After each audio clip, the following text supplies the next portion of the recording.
Ed è ritornata la Coppa Italia e si parte con un 2-0 secco, praticamente un monologo. Stasera un monologo con l'Udinese che praticamente non ha recitato nessuna battuta, forse no, nel suo copione non prevedeva in alcun modo di proliferare parola, zero, mai pericolosa, mai attiva.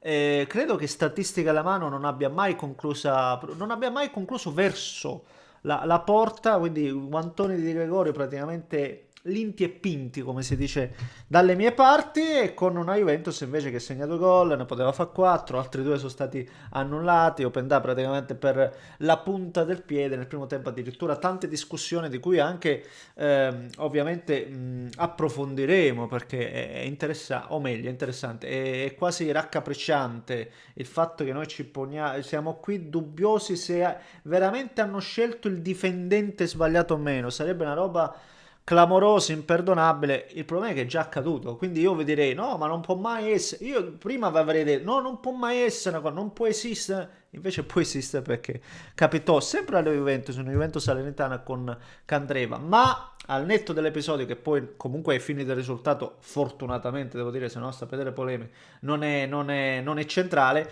Quello che resta centrale è il gol, l'esecuzione comunque di David e la prestazione dell'attaccante. Credo che lui sia il primo da trattare questa sera. David, no, perché dopo Vlahovic, l'infortunio, sapete, deve stare fuori mesi.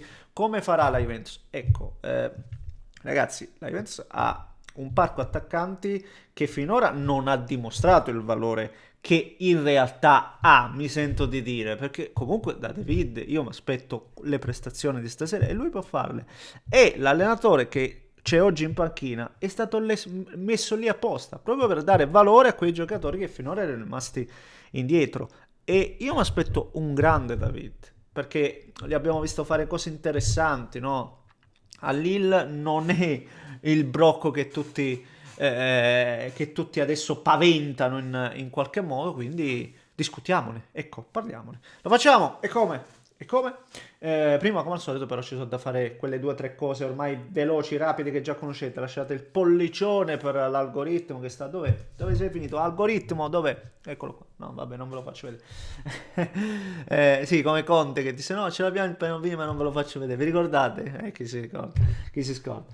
Quindi, pollicioni, iscrivetevi se volete seguire i prossimi contenuti. Domani vedremo anche l'avversaria della stessa Juventus, Atalanta-Genoa, mi pare, assolutamente sì. Poi l'Inter. E chi c'è in serata? Comunque domani ci vediamo un sacco di partite, quindi din don din don, attivate la campanella, iscrivete, trovate tutti i profili in descrizione, mi raccomando, vi aspetto e vi ringrazio anche per i commenti sul suocero, Mattacchione, tutte gentilissime, fantastiche.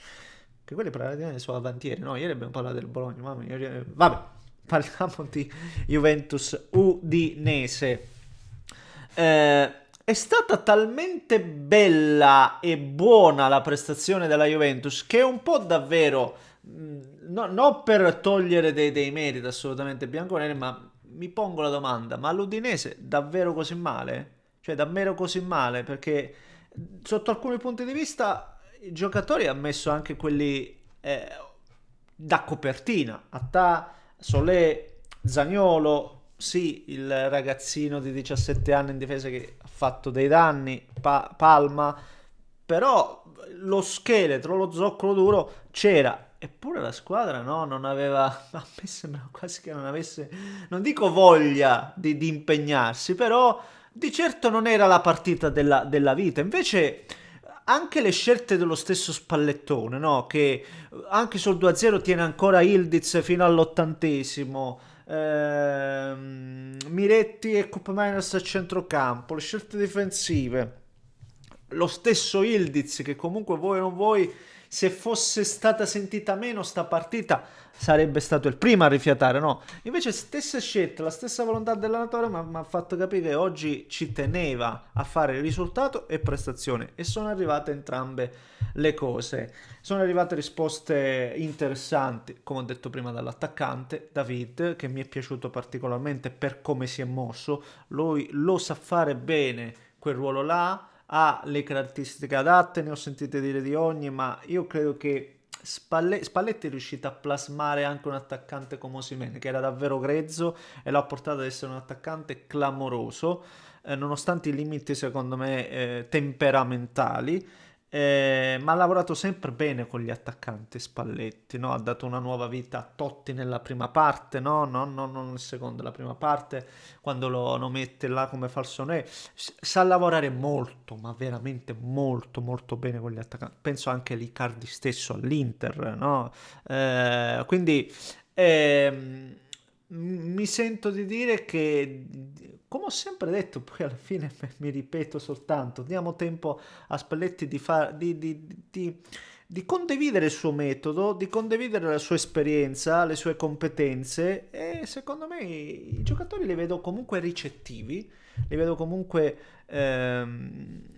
pronti ad attuare il mandato, per cui vediamo. È troppo, sempre veramente troppo presto per fare qualsiasi valutazione, però dei passi avanti ci sono.